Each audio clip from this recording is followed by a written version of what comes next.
So what's up, LTR? Well, welcome to Liquidated.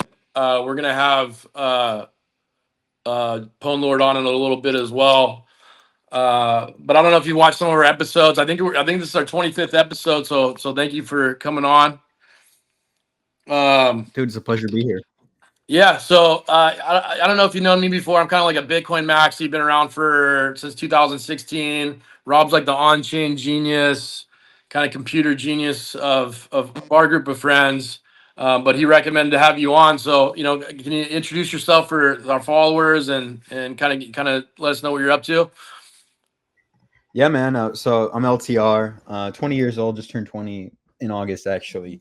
Just a college degen. I joined February 2022. I was like 16 at the time. Didn't want to work a minimum wage job, like most high schoolers. And I was big into sneakers. I was a big hooper, and so I knew about Top Shot. Got into this space with like $300. It was like 0.3 ETH at the time. Had to beg my dad to make a Coinbase account because he's like a total boomer. Onboarded on chain with the zero point 0.3 ETH and like grinded whitelists, flipping NFTs and stuff pretty much until FTX collapse. Um, and then I saw the writing on the wall with NFTs. It's like, okay, meme coins. This is like when Pepe launched. Meme coins are a better way of doing NFTs, more liquid, more fungible, better to trade for sure. And that's right when the Arkham beta launched, Arkham Intelligence, the sleuthing tool. So I was one of the first users to that, signed up for the beta, got really inundated with like on-chain sleuthing and just most things on-chain in general. And this is around the time like when I started reply guying Pumlord actually, and he had this Discord called LARP Kingdom. Shout out that the Fry P&L graphics were great, and yeah, I just started networking a ton, man. Like, I'd reach out to everyone. I was the annoying little shit in like your DM requests. I had like 2K followers. Just kind of built my way up that way. I had a lot of help from people like NFT Boy and stuff who really helped me on the come up and still help me to this day. And now I just kind of trade shit coins and do some degenerate stuff, I guess. How many followers do you have now? 36,000. Just hit it the other day actually, but we've come a long way. And so, like, take me through that. So, like, you sound like kind of like Thread Guy got in the Top Shot too. Like, and you have your own podcast now, which I want to hear about later. But like, how much of a grind is that? Like, explain that to some of the guys that might be listening that like want to become that. Like, how what does that day look like? Yeah, I mean, like from the start, it was a grind because I was in high school, and so I was a big nerd, and like I would do all of my homework and stuff for the classes and all the classwork before class actually begun. So I'd do it all in like the morning, and then during my classes, I would just be in the corner desk with like my laptop, and I'd just be Discord on one half of my little Chromebook. I had like a $200 shitty Chromebook, like it was like absolute dog shit. It was like a 12-inch. $200 Acer Chromebook, and it would just overheat. So I could only have like 2 tabs open. So the 2 tabs I had open were like Twitter and then Discord, and I would just grind. Like I would just constantly be refreshing my Twitter. And I started out as like a reply guy, and that's like my number one advice to people is honestly the best way to grow your Twitter is to reply to people, and not like Kaido Yat farming, adding nothing, but just like be funny, be yourself, and then add to the convo. Like if someone asks a question, maybe you can give them a link or help them out or something. And that's a better way because, I think a lot of people try and just cold DM people out of the start without having been like familiarized with that person. Mm-hmm. And so, dude, it was a grind. It was like 24/7. I mean, I really haven't had a day off since I started back then. And have you slowed So like, down? Have you yeah, slowed down being a reply guy at all since you started beginning the following? Or are you just equally as motivated? I would say I've definitely like tapered off. Like I don't really post anything useful anymore, quite frankly. Like I'm a pretty big shit poster now, which is a lot of Yeah, fun, but yeah. definitely more unserious. But I still reply to people a lot. Like it's just a lot of fun. Like I think it's the best part of Twitter is that you can basically chat with anybody or everybody. Like you can, reply guy Elon right now and maybe get a reply back. Like there's no other platform like that. And so I don't think enough people like take advantage of the fact that, yeah, I mean, you can chat with anybody. And that's what's incredible. Like when I got into it, I think it was much easier to make money when I got into Twitter. I got into Twitter like 2013 or 11, I forget. But like it's like the smartest people in the world are basically there explaining what they're up to or telling you what to invest in. And it's getting a little bit harder now as time has gone on. But like that's why I love this space. And you could almost talk to anyone that you wanted to as long as you were engaging and saying something interesting. And with crypto, it's a little different. We're all kind of insane, but like it's a great way to like, learn about the world. And one of the things I noticed the last few days is like I'm more right, like, a Trump guy or whatever when it comes to politics. And like I go for on X to check out all my like news information or whatever. And I was like refreshed to see like plenty of tweets like on my timeline of like the left talking shit about the right, or like things you would think like if the algorithm was like positioned, like you would think like it was positioned for a person that like is a left person, when like I'm Mhm. reading this timeline, it's like it's someone else's views that don't assimilate with mine. Nonetheless, I'm reading it, which I think is good. It's good for society. So I don't know if you've seen the same thing, but that's what I've noticed about Twitter, and more particularly crypto Twitter, is just a great place to, as long as you're following the right people. There's a lot of horrible people to follow that will try to scam you, but it's a great place to figure out what's going on in the markets and everything else. Yeah, definitely. I think like Twitter's great because you do get that melting pot of ideas, and then it's not just like, I mean, if you go on like other social medias like Blue Sky or Reddit or something, you're definitely like in a bubble. Whereas Twitter, you can be a part of several different bubbles, and you can have different timelines and stuff. And I think it's a great way to get exposure to ideas or like get news before anyone else does. Like I remember during the Iran Israel conflict, like earlier this year. I mean, Twitter was the first to like any news. Like Yeah. you'd see live videos of people in Israel watching the missiles come into the Iron Dome like live, and then you see it covered on like BBC or whatever an hour later, and it's just like so late. Like my parents would hit me up and be like, "Have you seen this breaking news?" I'm like, "Oh, that happened an hour ago," and Yeah, so or 2 days ago. Like it's yeah, crazy. exactly. What about Blue Sky? Like, what do you mean? Is it just like a bunch of crypto people, or? So Blue Sky is like this. When Elon bought X or Twitter, Yeah, it's a Jax, lot of right? liberals, a lot of like really liberal people jump ship, and Okay. there was this new Twitter created. I forget who created it. It was some ex Twitter guy, but he I made think it was this app Jack. called Blue Sky. Yeah, and he made this app called Blue Sky, and now it's just like it's literally liberal Twitter. Like you can go on there, and it's like it's pretty insane, but it's fun to go on. Like honestly, like if you want to just like see what other people are thinking, like it's definitely like the normal liberal Twitter, because Reddit's Mhm. very like weird people. I would say it's not a true representation of like maybe the left. Mhm. Um, but X has definitely gotten more right, especially as Elon has taken over, because a lot of people have been like, "Oh fuck Elon, I'm gonna get off Twitter. I'm never gonna use X again," which is stupid, obviously. But I've definitely seen like a bifurcation in like Yeah, I social media in agree. general. I'm a huge Elon fan, and like some of the things like he retweets and like is agreeing to now. Like I think he's getting a little bit far right. Like Hmm. whereas like my progression of politics has been similar to him. Like where I was like a Democrat, less of a Democrat than like rooting for Trump at some point. But yeah, like I don't know, he's like starting to agree to some things that like I think, oh, okay, maybe you're pushing a little bit, but it's really here nor there. So with your crypto stuff, like, did you like from 16 to 20, have you like made it? Have you made like a significant amount of money to like buy a house and all that stuff, or where are you at these days? Yeah, thankfully, I mean, glory to God, I've made a lot, which is Mhm. great. It's definitely like in crypto, it's very exponential. So like that Yeah. first year is like a grind, man. I mean, like I had $300 and I'd be happy to make like 1K. But I remember like my first six-figure trade was on Bald on base. I put like 3 ETH in, which was like, I don't even know. It's like 10% of my port at the time. And I Yeah. woke up, went to bed, fell asleep, and I woke up 100K and I just nuked it. And that like doubled my port at the time. Yep. So I think like my advice to people is like they always say like it's easier to make money when you have more money, right? Like if you have more money, you can make more money, and that's really Mhm. true. So honestly, the slowest part of trading is like that initial 0 to 1 when you're first building your port. It's like the toughest. But thankfully, like if you have your sizing right and you're good with your risk tolerance, like it definitely gets easier in a sense just because you have a bit more to play with. Yeah, I think the cautions of that, just from an older guy to a younger guy, is like I have a lot of friends that made a lot of money fast. So making money really fast, you can lose it just as fast if you're not having like risk tolerances in place and obviously like rules in place. A Hmm. lot of friends that made tons of money up front, like I know some friends that have round trip 30 $40 million, $100 million, Yep. because they lack the discipline to like kind of chill and then just have like, okay, I'm gonna only use 5% of my port at a time or 3%. And then for whatever reason, I have a lot of friends that are really good at making a ton of money when they have a little bit of money, and really good at losing a fuckload of money when they have a lot of money. Yeah, And so it's definitely like I trade more like a quant in the sense of I'm stables a lot of the time, and I kind of just build up on chain and then rinse and repeat, stable, rinse and repeat, and then put those stables to work elsewhere, whether that's Bitcoin, whether that's like VU, TradFi, stuff like that.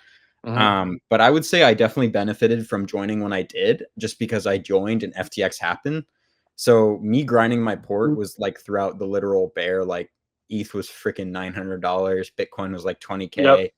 Nobody was around, and it sucked for like gains, right? Like you'd be lucky if a coin on ETH went to like 2 mil. Like that was like a mooner back in those times. But oh yeah, it was a great like training ground because it just wasn't busy. That you maybe had like one runner a day if you're lucky. So it definitely prepared me well for like I would say discipline in the bull market. But then it also like cursed me in some ways where I remember the start of this bull market, I was papering so much stuff. Like I was selling way too early and stuff just because I was never used to more mania seasons. So it was definitely tough. And have you kind of switched to majors at any point, or are you still like just kind of trading shit coins and then going to like USDC or? Yeah, so I think a lot of people fail in that sense is I think you have to focus. Like I think you kind of either have to be a perp trader or an on-chain trader. Like anytime I see people try and do both, it usually doesn't work out the best, especially if you have other things. Like I'm in school still, so I'm a full-time student, and so like I try and just focus where I can. And right now, it's like I have the best edge on chain with my sleuthing and stuff. And honestly, on chain's still like the best arena, I think. And I think Poon would probably agree. Like, I mean, there's nowhere else you can turn like 1 ETH to 10 mil on Kita or whatever the play might be. Like, you just can't do that with majors. And perps are great if you're really good at them, and leverage is great if you're really good at it. But like for me, that's just never been my forte, and so I kind of Yeah. avoid it altogether. Rob, you there? Yeah, sorry guys. I was trying to get my camera working. I bought a new camera, but It's the spirit of Takubu. Tokubu. Yeah. I think they're actually broadcasting the stream from their Pump.fun page right now, maybe. That's dope, bro. What does sleuthing mean? So sleuthing is like it's like what you see ZachXBT do. Like when you're doing on-chain stuff, you're trying to dox wallets, you're like going through the block explorers, you're using Arkham tools and you're trying to wallet track and do all these things. But it would be more akin to doing the more qualitative side, which in a sense, I think a lot of people track wallets based off like pure P&L on like a 30-day rate or their win rate and stuff. And that'd be a more quantitative approach. Whereas I definitely approach it from a more qualitative approach where I want to know who owns the wallet rather than like their win rate. So like, like I track over like 2,000 people, and a lot of times I'll go through like a VC fund, like just take a random one. I'll look through who all their employees are, and I'll try and find all their wallets one by one, whether that's through like old NFT posts, if they made a friend tech account, there's so many ways, but then I'll like congregate them into a chat for that VC fund, and all their wallets are there. So if I see some asymmetry, then I can like slam it. And are you using AI to do all this stuff? No, I'm a boomer in that regard. I'm not technically gifted in that sense. Okay. I'm working with someone right now, actually, where I'm going to try and train an LLM based off my processes, and then hopefully I can automate it or maybe sell it as a service to some people, which would be kind of fun. And so I'm assuming that's really your edge, is like either you're doing that to make money and profit, or providing this information to various group chats who provide you with decent group chat information, and then you guys do pretty well. Yeah, pretty much. Like that was like my original value add to like people like Pun. When I reached out, I was like, hey, I can find shit early via my wallet tracking or via my social tracking, and I'll like provide this to your Discord, or I'll provide this to your group chat, as long as like I don't need any money. I just want to make like the connections and be in the chats, and that's worked really well. But eventually, you reach a precipice where you're in like 200 group chats and you're just like a group whore, if you will. And you can't get any alpha from any of them just because you're in too many. And eventually I had to like take a step back and be like, whoa, okay, I need to focus on a few group chats. And that's like when I really started to shade down. When you say a few, do you say, is that 2 to 5, or is it like 10, or? it's honestly like literally like probably 3 at a time. Okay. I'm switching between on Telegram mostly, just Okay. because like it kind of depends on how active they are. Like Yeah. you can only really have, I think, like one real trench chat that's just like 24/7, 100 messages a second or whatever.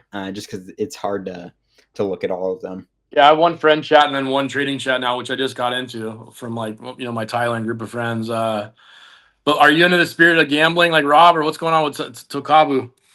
Dude, they've been in my DMs. They made me some honoraries that are funny as fuck. Where's my honorary, Rob? What the funny. fuck?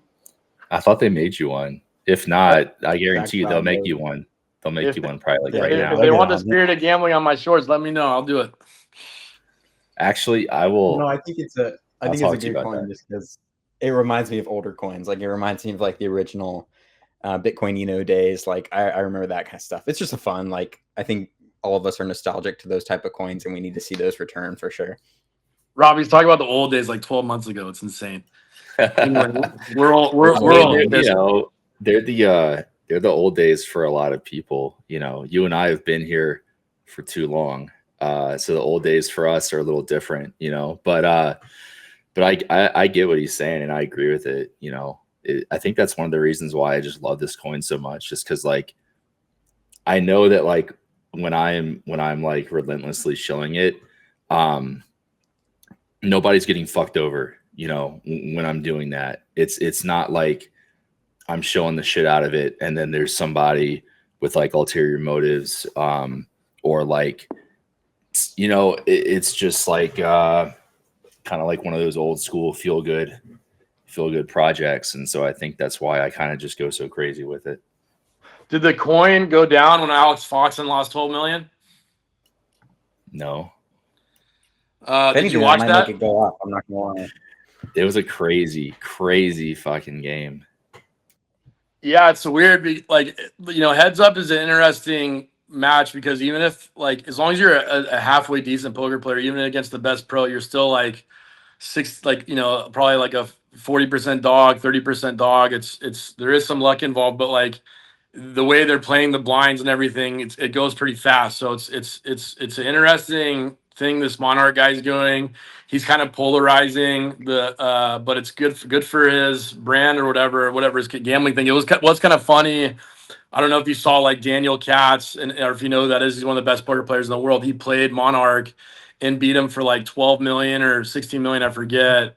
And then like Monarch, says the N word a lot on Twitter. And he gave, it's kind of funny. Like Daniel Katz like wins $12 million and then sends Monarch like a civil rights like tweet. I saw that tweet, which has got to be the biggest fucking troll ever. By the way, I thought it was hilarious. So his reply was crazy, bro. What was his reply? I didn't see it. Monarch's reply? Yeah. You saw it.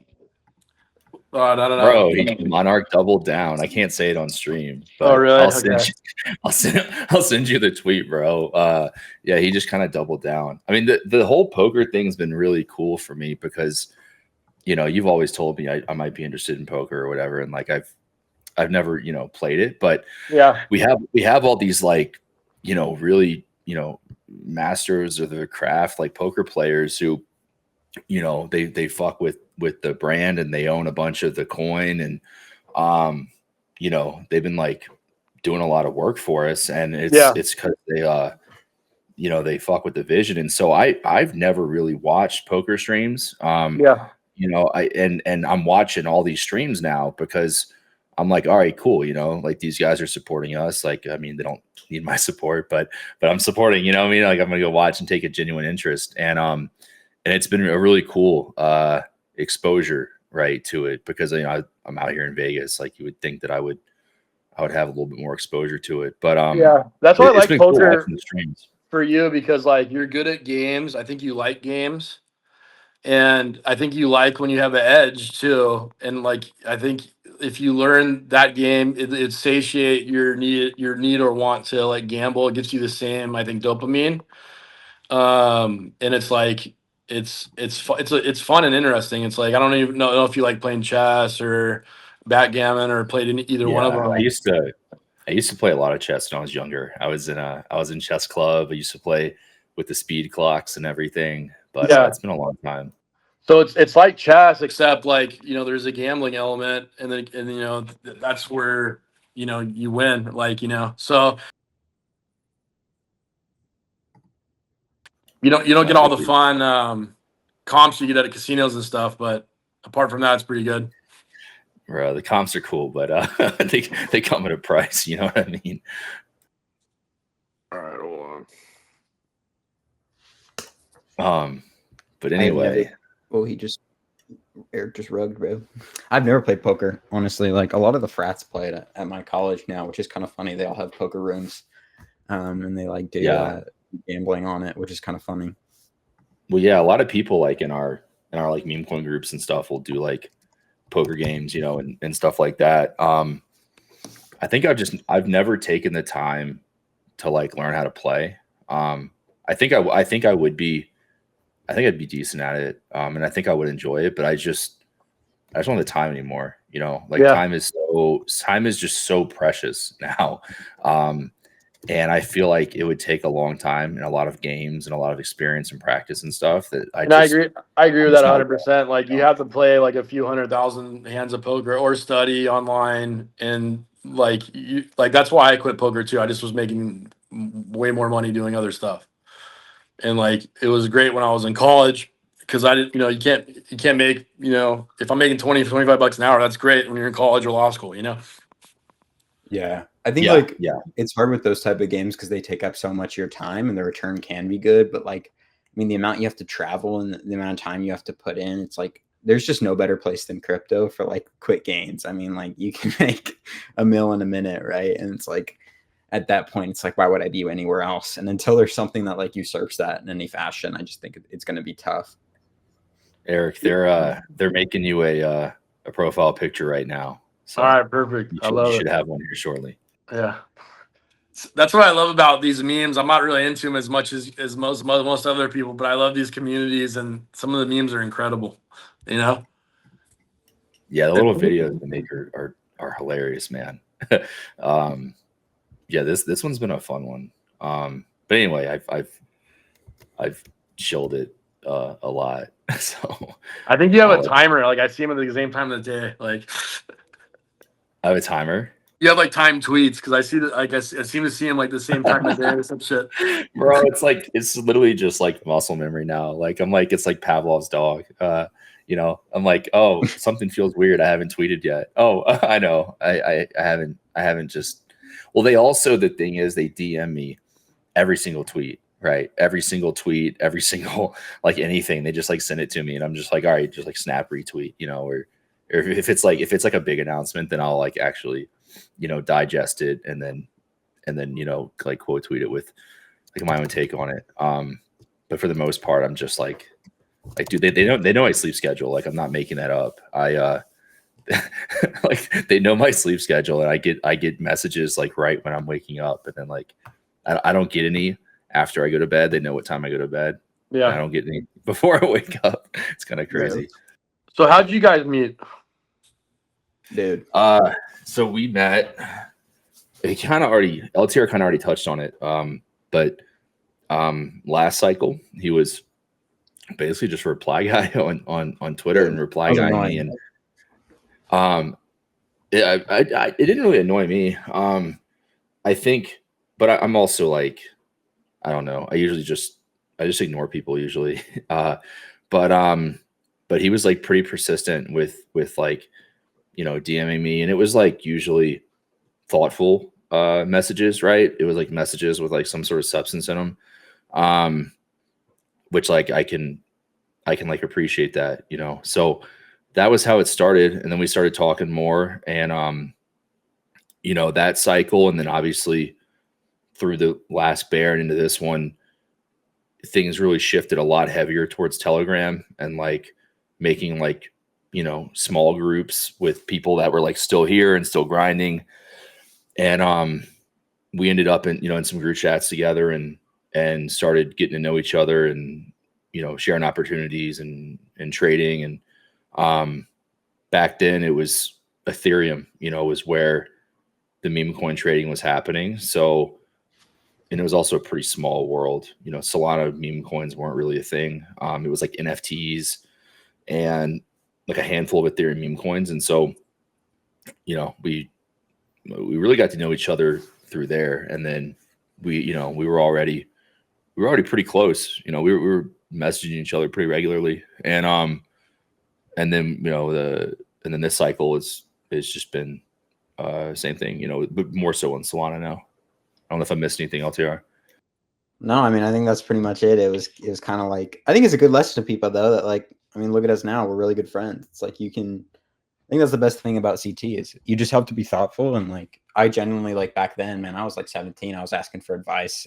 You know, I think he was good on Twitter because he was like, always came across, and he is like very authentic. You know, it wasn't like, you never felt like it was a KOL or anything. He just felt like another dude, which is nice. And like, he responded to comments that were thoughtful. Whereas like a lot of people on CT back then, and even now, were just like kind of holier than thou. Like, oh, I was around back then, so these new entrants are like disgusting or whatever. But I think most of those got washed out in FTX. And I think honestly, it was good timing in the sense of, yeah, we kind of were some of the only people that did stick around. And so I think a lot of people from CT at that time are just like kind of all friends now, because like if you went through FTX, I think you kind of all had like a congregation point that you could be like friends around. And I've noticed like into this cycle, the people that did survive during that time and were in those NFT discords and were grinding Ethereum meme coins like pre-banana days have kind of all maintained like a level of friendship in a sense, which is kind of cool to see. It was a really good rallying time. Yeah, it was a tough time back then, you know, but I think all of us kind of just held on, you know, and if you held on and invested even in that bear market, you're doing really well now. Like I'm looking at valuations to invest in AI companies or robotics and stuff like that. It's probably now it's probably the top. It's probably a stupid time to be doing stuff, but like it really is good advice. Like in the bear market, like, you know, think of it as like a gift instead of like a curse if you can, because if you can find a way to bear down during these times, like things seem to always flip around. As a guy that's going through his third cycle now, and you know, that's the time you can really, you know, make it, you know, even though it seems like it's the darkest moments, you know.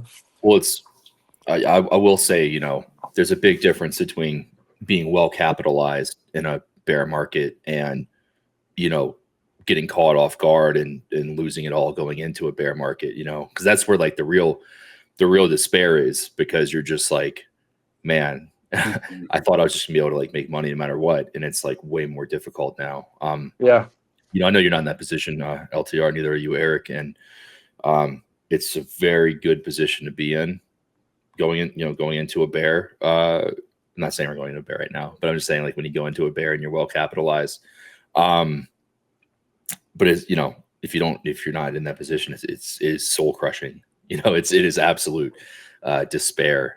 And we were fortunate enough this last one where there was still opportunities in the bear to make good money. Like on chain was a thing. I've heard Gainsey talk about this, who's also, you know, a friend of Erik and I. You know, he's talked about this on his streams about how 2018, you know, was compared to maybe like 2022. And yeah, I mean, in 2018, you didn't have anything. Like there was nothing to do. You were like maybe scalping like 0.5% moves on derivatives, and then just, you know, most of us just went bankrupt on BitMEX, thinking that another cycle was like never going to come. Never, you know, thinking all season was a lie, right? So it's a lot different now. I feel like there's a lot more opportunities now, and I think there's a lot more people stuck in the casino that are like you can still play with. You know, there was like no one left. I think like 2018.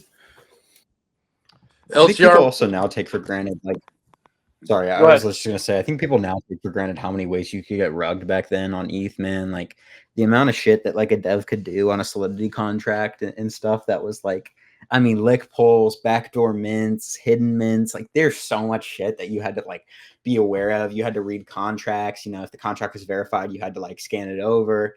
And like obviously, like now looking back, like the only way you can get rugged on Sol really is like a dev rug, a dev cell. But then even then, people CTO, like there was not CTOs on ETH back then. It was just straight lick pull. So you'd ape an ETH and it would actually be zero, like instantly. There was no hope. And I think that taught you a lot about like I think it's helped me a lot in Sol just because I think it's especially helped with like papering and stuff because back then if you kind of bought something on ETH, you were like, okay, well, I'm in and I either sell for higher or I get rugged as a honeypot or something. And it was a good mentality to have in a sense. Yeah. Yeah. That's one thing that like I talk about a lot is for those that didn't come up on, you know, Ethereum or EVM, dude, it was dicey. Like it was just a different game, man, because you didn't have you know, the launch pads, so you did have some time to do due diligence. Like you know, we'd see the contract deploy, you know, we would see the verification, and then we're basically, you know, diff checking and doing all this stuff to see if it's safe. And sometimes you didn't have time, you know, and you're just firing in, and like the contract might look safe and there's like some function that's like named something innocent, and then next thing you know, after 20 blocks they blacklist the pair on Uniswap and you can't trade it anymore.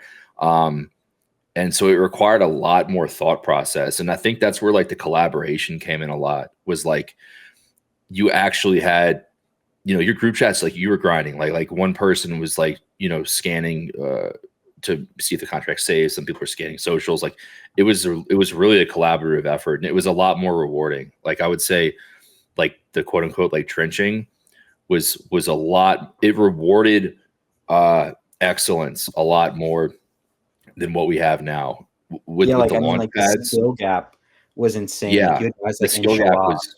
That was like, man, those guys are like, it's a different level of skill. I'm not saying that Solana meme coin traders are like unskilled, but like, you know, grinding on an Axiom board that like hands you everything versus like Inshallah building like custom contract tools and stuff is just like, there's some anyone that had custom tooling had a significant edge.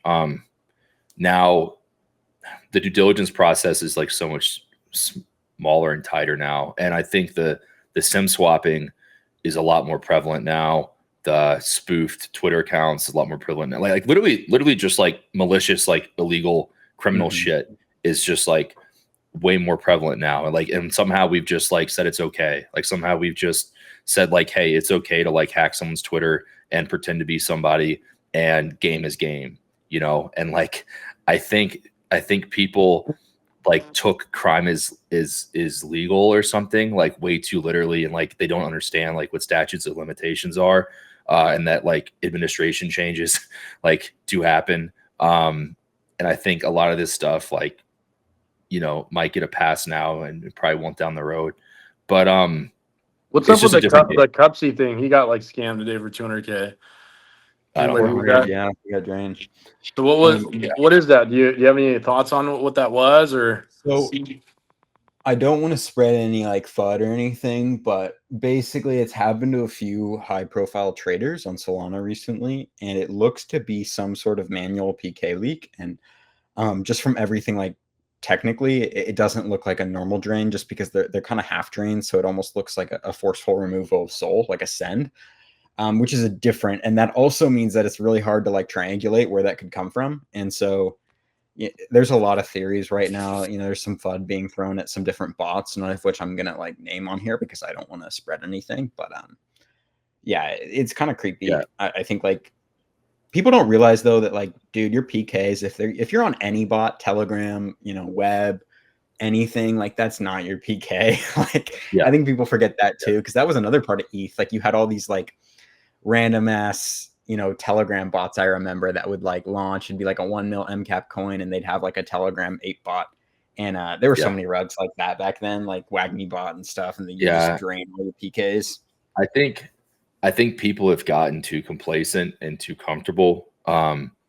Like it should be general practice that like, you know, you keep a little bit on your bots, right? And then keep the rest off of them. But one thing too is like, dude, people import private keys into like 6 different bots at a time. Yep. So it's really hard to pinpoint like where your attack is coming from, because like you might have a private key that you generated, you know, on some trading. No, you're not on, Erik. On some terminal, and then you import that private key into like 4 different terminals, and like, you know, for all intents and purposes, like that private key is compromised, but we've just kind of gotten like lulled into this like sense of complacency.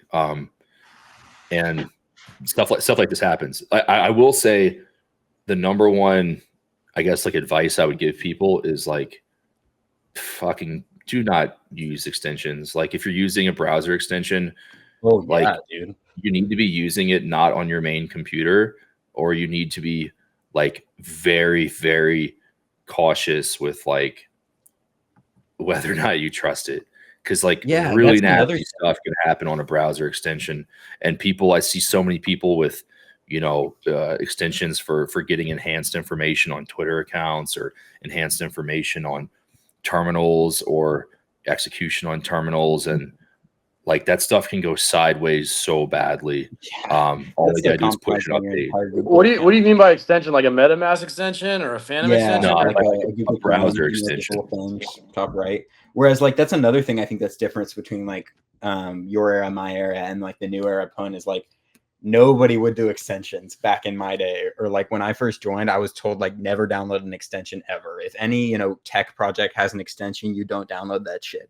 And like now I'm seeing with these Solana, you know, some new Solana project will launch, and then people in my chat will be like, "Oh, look at this extension! It's so cool! It does all this shit." I'm like, "Bro, I'm not downloading that. Like, are you crazy? Like, I'm not."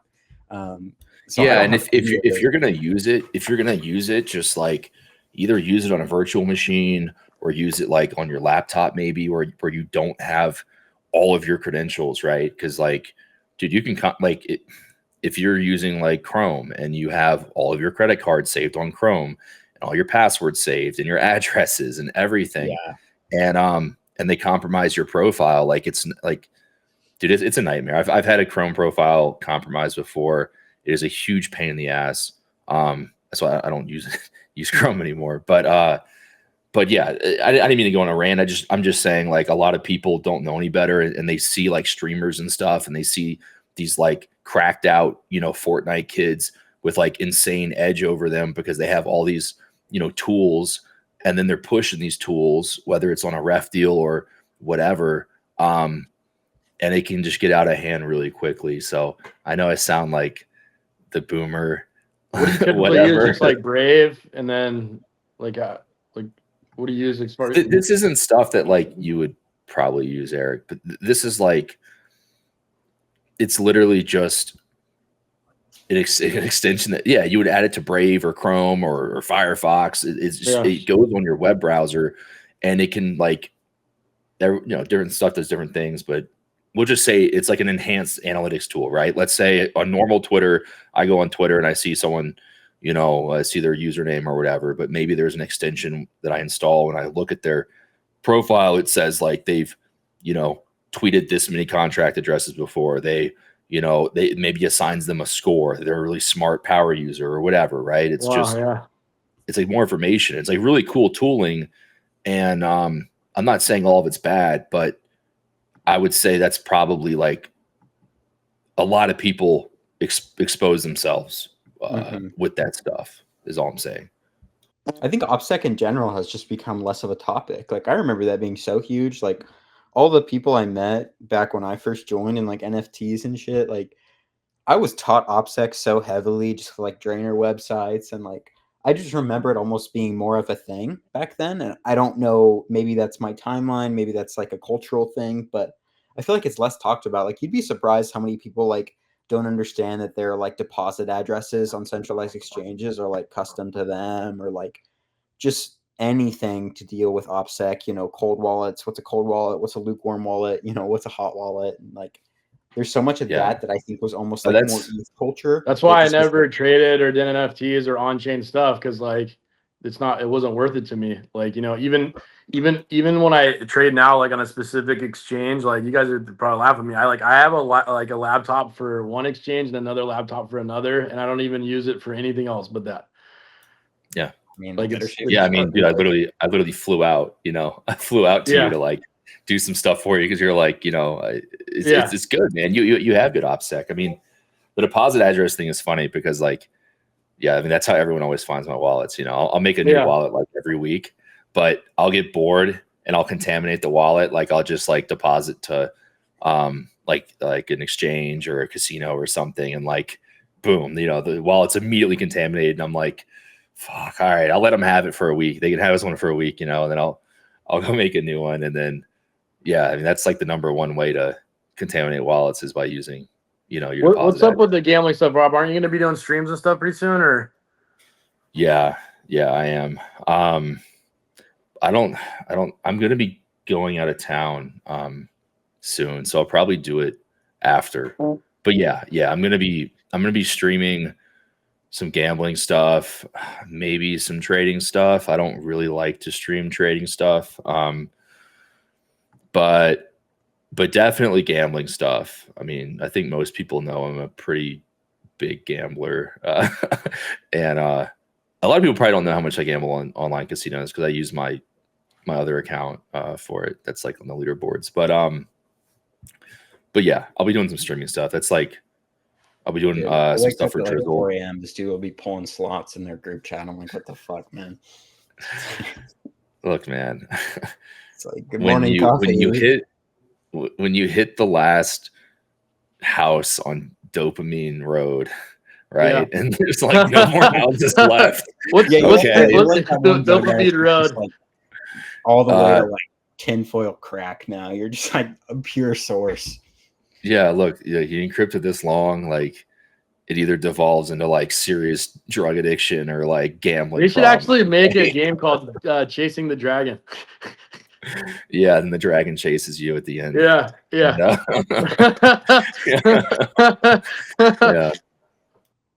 Yeah. So, you know, it is what it is, man.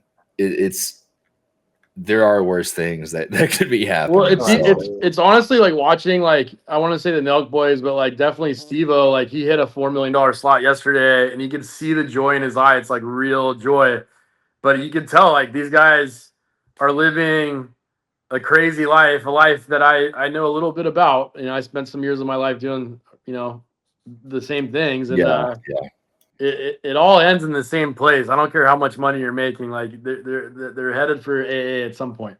But they're definitely having a good time doing it. That's for sure. So yeah, well, like if I can make some content, doing what I'm already doing, you know, by myself in my cave, and why not? You know, make some money, and people are always asking me, like, you know, like group chats and stuff, and they'll be like, dude, stream. And I'm like, why do you want to watch me do this, man? I'm literally like, I'm just sitting there grinding my teeth with my eyeballs vibrating, yelling at the fucking computer, you know. But I guess people want to see that, man. So I'll do some streaming. I mean, that's what Train does. He has $100 million contract or whatever, making $100 million a month or some shit. Dude, I'm not trying to make a career out of this. All right, I'm like trying to like have a nice quiet life after this. But do you watch his like clips and stuff? Have you seen Train's stuff? Dude, I like Trainwreck. He's probably the only gambling streamer I like. I like him, dude. I actually think Toji's kind of funny too, even though a lot of people hate him. But he's kind of funny to me, at least. I haven't watched him a lot. He's gonna die. But yeah, dude. Out of all of them, like Trainwreck's probably the only one that I like. Yeah, that's the thing. I know you're 20 and you're probably a healthy kid, but like if you try not to get into some of this stuff because it's progressive, like you could feel like the king of the world for 5 or 10 years. It only takes a small minute to lose it all. Trust me. Dude, you don't have to tell him. Yeah, you don't have to tell him. Knows, I'm actually probably the most like risk averse person in crypto you'll meet. It's so weird, but he has a really good head on his shoulders. Good. Yeah, I think yeah, it's interesting. You know, I think it just depends on how you grow up and stuff. Maybe I'll devolve eventually. Who knows? Hopefully not. But I have my other vices. You know, I'm a caffeine. It's actually kind of interesting. Like, you know, I'm reading about like being sober lately and some other things. Like, but it's like some people like don't even get addicted to stuff until like their 60s or like their 40s. Or like I didn't even drink or do drugs until I was like 33 years old. So it's like it's just something you always got to be cognizant of at some point, I guess. Yeah, I mean, I think people think that like once they graduate college and they're like out of that atmosphere, they're suddenly like away from it, you know? And I think it's like it's so surrounding us now, especially with the internet, that like you constantly have to be on guard with stuff. And stuff's so easy. Like the freaking 7-Eleven sells like buzz balls and freaking vapes now. Like if you want it, you can find it. And I think like that's especially tough in our day and age. Yeah, there's got to Well, be some especially- like rules on some of that stuff eventually. Like I want to, like I think an online gambling treatment center or gambling treatment like centers are going to do great. I got to figure out how to get into these businesses. That's all I know.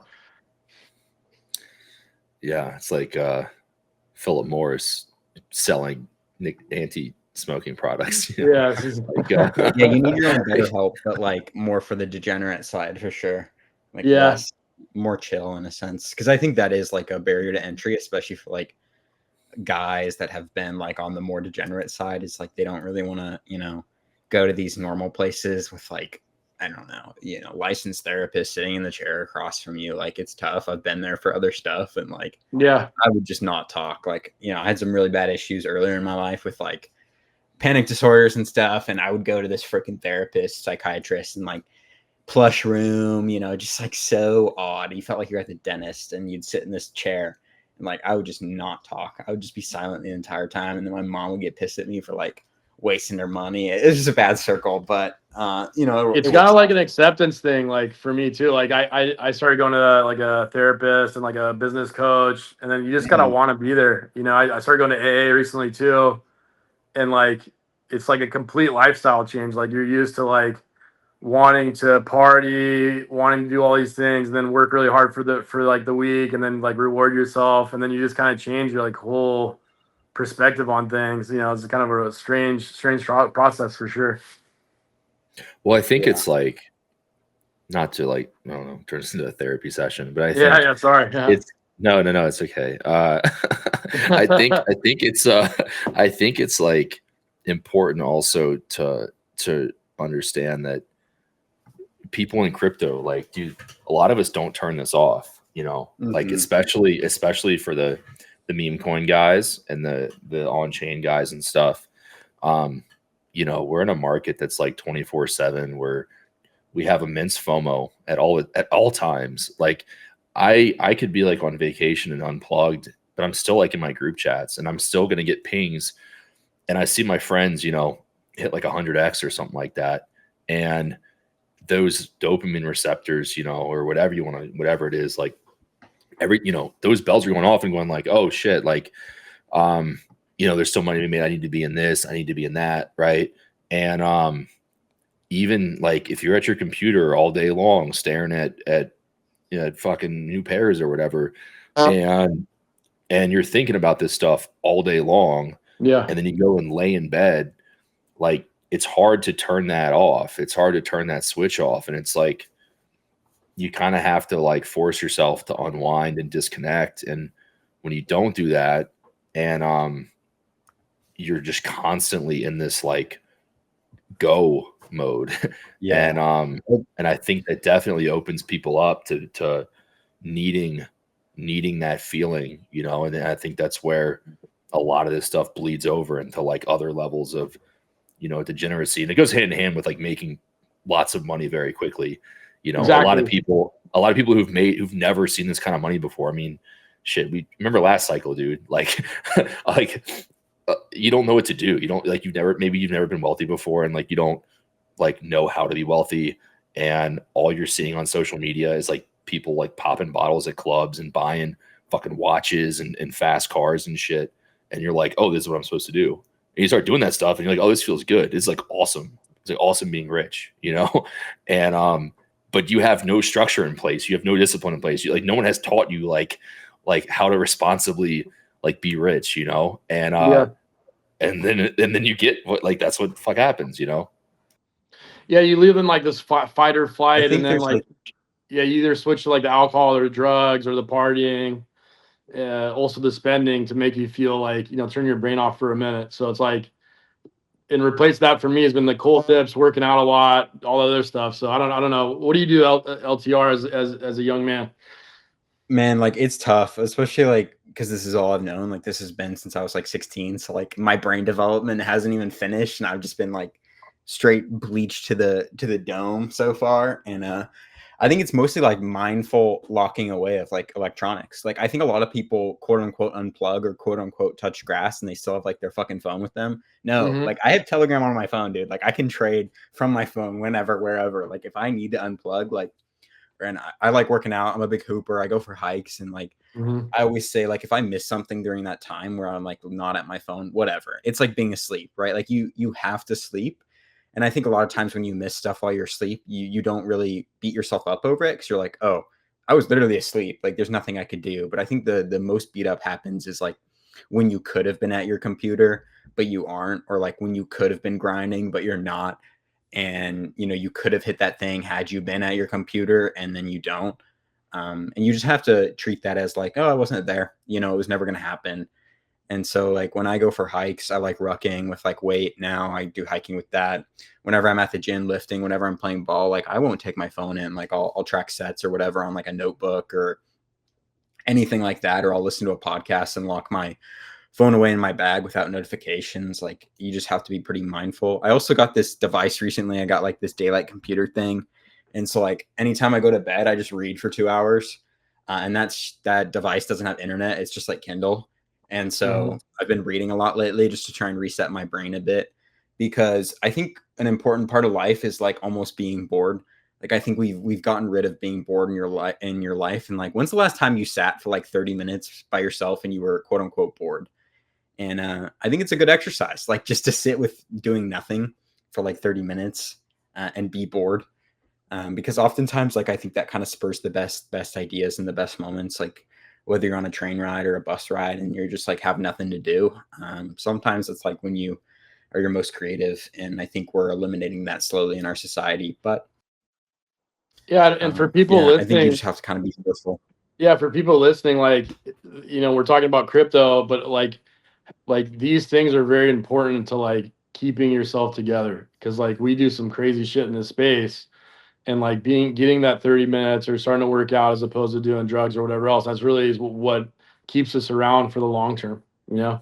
So it's good to get everyone's perspective from, your 20-year-old kid. Me and Rob are a little bit older. I'm the oldest by far, but um moving on to something else though, like where are you guys thinking on the markets? Like, do you think we hit the top, or for me, I think we still got the mania that's going to come, and then we're in the eighth inning right now for me. But what are your thoughts these days? I think Bitcoin hasn't topped. I think like dividend and rate cuts are seen. So like until we see like a really big fiscal driver that changes that macro, I don't think we're going to top, quite frankly. I think we have topped in the sense of maybe like the meme coin trading mania. Like I think that topped a while ago, quite frankly, with like Trump and that whole thing. I don't know if we ever return to that type of mania of on-chain trading, like peak, moonshot normie onboarding. But like as far as majors, I don't think we've topped it all. Like with the DATs, none of them have folded. Bitcoin still looks good. Hype is making all-time highs. I think maybe like the more degeneracy kind of moves to perp slowly, which is kind of what I'm seeing so far. Lighter, EdgeX, there's a lot of new perp dexes that are doing really well. But yeah, I'm curious about your thoughts, Bone. I'm always terrible at knowing when the top is in. I never nail it. So I don't know. I will say until there's a reason for people to trade, I guess on chain meme coins, until there's a reason to do that versus like perps, I think people will keep choosing perps. Like, and it sucks because perps, I don't know, maybe it's changed now. I used to say stay away from perps because like that's where most people just get chewed up and they lose it all. But like, bro, that's happening left and right on chain. Like people get smoked because the volatility on chains, like, dude, it's more volatile than perps. Nuts, Even like if you're these levered, streamer coins. even Holy shit.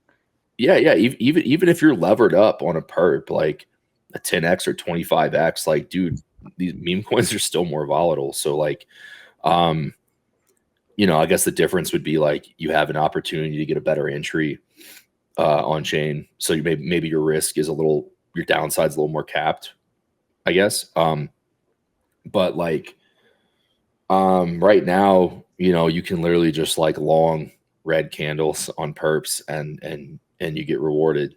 So it's like, why would you not do that? Like why would you go on chain and like have to figure out like, is this coin real or not?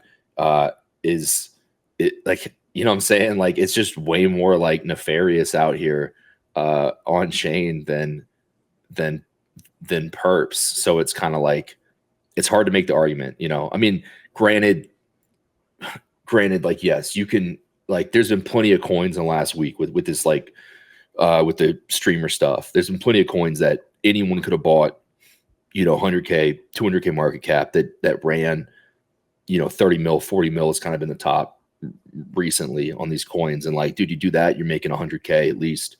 And there's been a bunch of those opportunities. So like, I don't want to say like, you know, don't trade on chain or whatever, but I just think like you were saying with the mania or the like everyone's on chain, perps are boring, right? This is like, I think like you need that perp money to come on chain. Like you need to be in an environment where like it's difficult to trade perps to really get that juice, I feel like, on chain.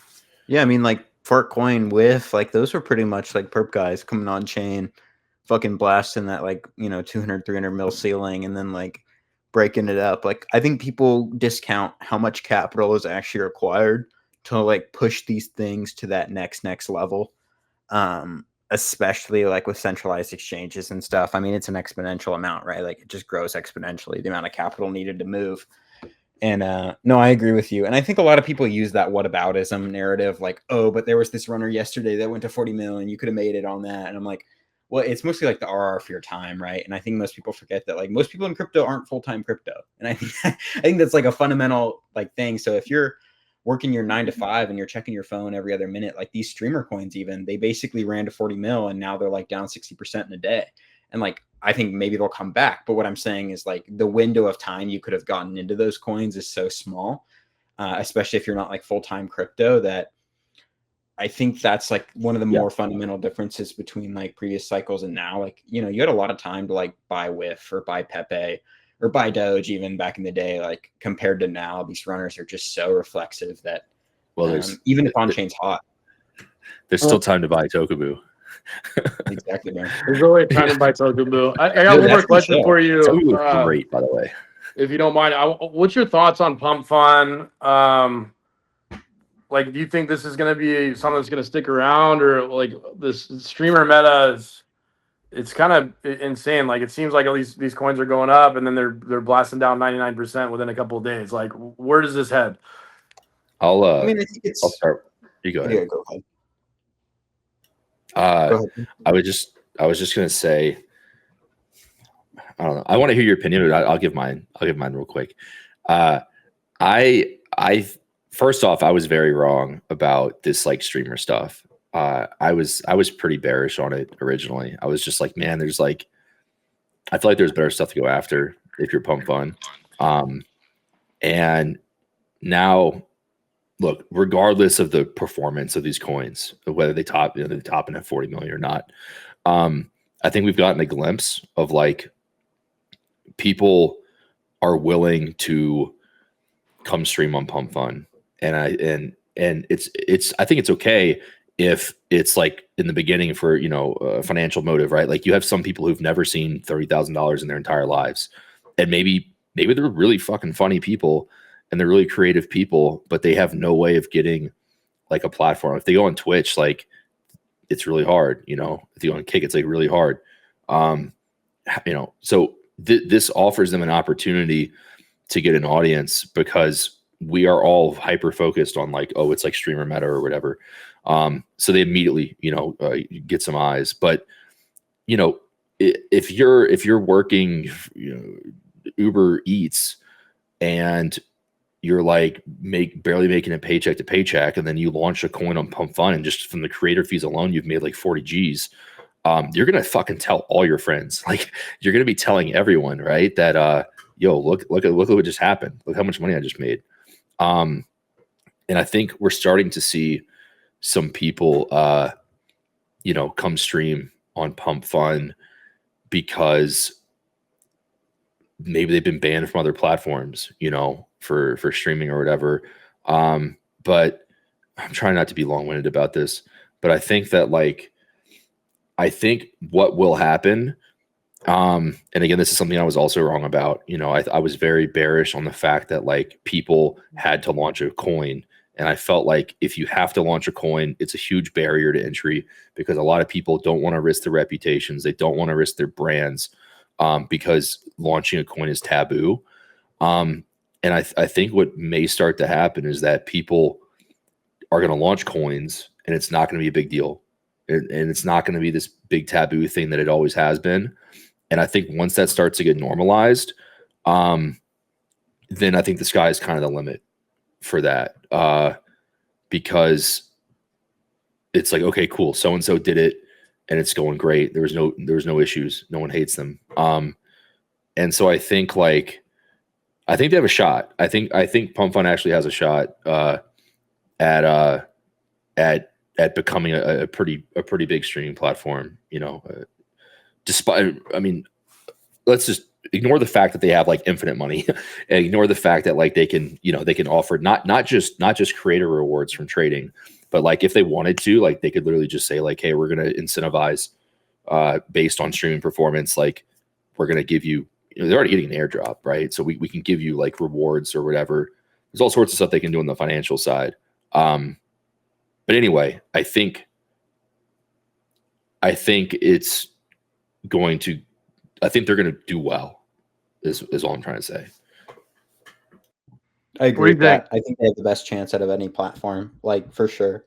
I think they've also done a good job of positioning as they want native creators that are from the ground up rather than I think a lot of people thought they would just use their capital to bribe some streamer to come over, which has already been proven not to work. I think a lot of people forget the days of when Ninja was the biggest streamer on Twitch and then he got bribed to come over to YouTube and it just failed spectacularly. And people kind of learn that like loyalty to platforms is very different. So they've done a good job of like having their own grassroots creators. I think the biggest barrier to streaming on Pump.fun is not Pump.fun. It's not the coins. It's actually CT itself. Yesterday, this popular chick from TikTok who plays Valorant launched a coin and started streaming, and she just got bullied incessantly by the crypto people because the coin was going down. It wasn't her fault. It was just like a normal coin, you know. She was just streaming, having a good time. People were yelling at her to pay DEX, and people were basically bullying her for the price went down. She put out like a big tweet today that said like she basically is going to use all the fees, donate to charity, buy back with the remaining 30%, and then fuck off and then use a different platform. And that's not Pump.fun's fault, right? Like that's kind of us, is like our culture is very toxic. And I don't know how you fix that. I think Pump.fun probably has some tricks up their sleeves with like incentives with the coin and tying it more towards the streamer growth rather than just like pure price action. But yeah, I agree with Pun on most fronts. Like they definitely have the best chance at any platform, money aside. And I think they're going about it the right way so far. And I think another thing is people always say like the team is so young, but I think that is almost good in the streaming world because like the streaming world is just dominated by Zoomers like me. And so like I think that's partly why they went after streaming, because it's something they could actually have an edge on versus if they went into some big fintech thing, it'd be hard. Yeah. So that was the thing that kind of, I think I missed, you know, when I was doing kind of like my first assessment on this was, you know, Alan made a tweet about how he was going to onboard the next wave, you know, of crypto users. And, you know, man, we hear that all the time. And we always joke about how like normies are like not coming back and all this kind of stuff. But dude, I'm old. I'm not a Zoomer, and I'm not like tapped in with how much of like an audience like streaming, or like how big like streaming is, you know what I mean? And like guys like walking around with cameras, dude, if I see a guy streaming out in public, I'm like have some fucking self-respect, you know? But like that's the culture now, man. And that's who you want, you know, if you're trying to bring in a new generation of like crypto people, like that's where it's going to come from, you know? And I think like this is the perfect bridge for it. Even if it's not like, oh, they're going to come like buy our bags. Like I think legitimately, like, if you want people to stop hating crypto and you want people to like not think crypto's cringe, like maybe that's where it starts. And I think, yeah, so that's kind of why I'm a lot more open to it now. And I see like the vision, if you will. Yeah, it Yeah, we seems just like gotta it's stop being going dicks. well right now. Like if Everyone, you listen to this. like gun to your head right now, would you rather invest in hype or pump? Me, gun to my head, pump. That's tough. Yeah, I think so. At this point, I think both do well though. Like, I think it's just a different multiple game. I think I know I'm gonna get a lot of shit for this. Yeah, I think pump. I think it's easier to I thought you were gonna say it's like dilute. Tabu. No, nobody would give me shit for that, bro. Nobody give me shit for that. All right. Yeah. Don't buy pump or hype. Buy Tokaboo. Yeah. But no, I think it's just easier. I think there's a higher chance of like Hyperliquid being usurped or Hyperliquid like having like serious competition versus like Pump.fun being usurped or having serious competition is where that argument comes from. Yeah. Own both. Like, honestly, like, I think those are the only two coins like right now, besides like BTC and stuff, that like, you know, like, I think you should own both. And I think that's another thing is a lot of people. I made this mistake with ETH back in the day. Is like I was like, oh, I'd just rather own ETH than Bitcoin, and then like I wasn't allocated to Bitcoin like I should be. Horseshit from the FTX lows until recently, and so it's like there's this weird tribalism on Twitter where it's like you need to be in one coin and you need to show only that coin. Where it's like there's this thing called like barbell. There's this thing called diversification that like is your friend definitely, especially when it's like a small basket. Yeah, like I kind of agree with that. Like I should have bought ETH in some points in some cycles, knowing it's gonna like 5x. When I was like, oh, like I just fucking hate ETH. Like ETH's stupid. But like I learned my lesson the hard way with some of that stuff. But Yeah, that's we're another good over like point, an though, hour. like- Go ahead. I was just going to say that's another good point. Like, whenever you hate something or feel friction towards it, you should definitely do it. I remember when Ordinals and BRC20 first launched, I didn't want to fucking bridge to Bitcoin because it was like dog shit to use. And I missed like life-changing gains on that. So, and that's my thought on Pump. It's like Pump is like when I heard about Airbnb for the first time, or some other companies that ended up becoming like multi-billion-dollar companies. I was like, this is so retarded. There's no way it'll work. It's like I get the same feeling with Pump. Like it's like it's so crazy to me. Like it has to work. It's like such a new idea that it's like I'm missing something. It's got to be something I'm missing that's gonna work. So. It seems as though they're winning. They're creating an insane amount of fees. It's wild, and I mean even we're streaming on Pump right now and some other sites, but it's pretty cool. But thanks for coming on, brother. Love to have you again sometime. Pone, thanks for the link, and appreciate it, bro. We had a good time. Yeah, dude. Anytime. Thanks for having me on. All right, talk to you guys soon, bro. Later. Talk to you later. Peace.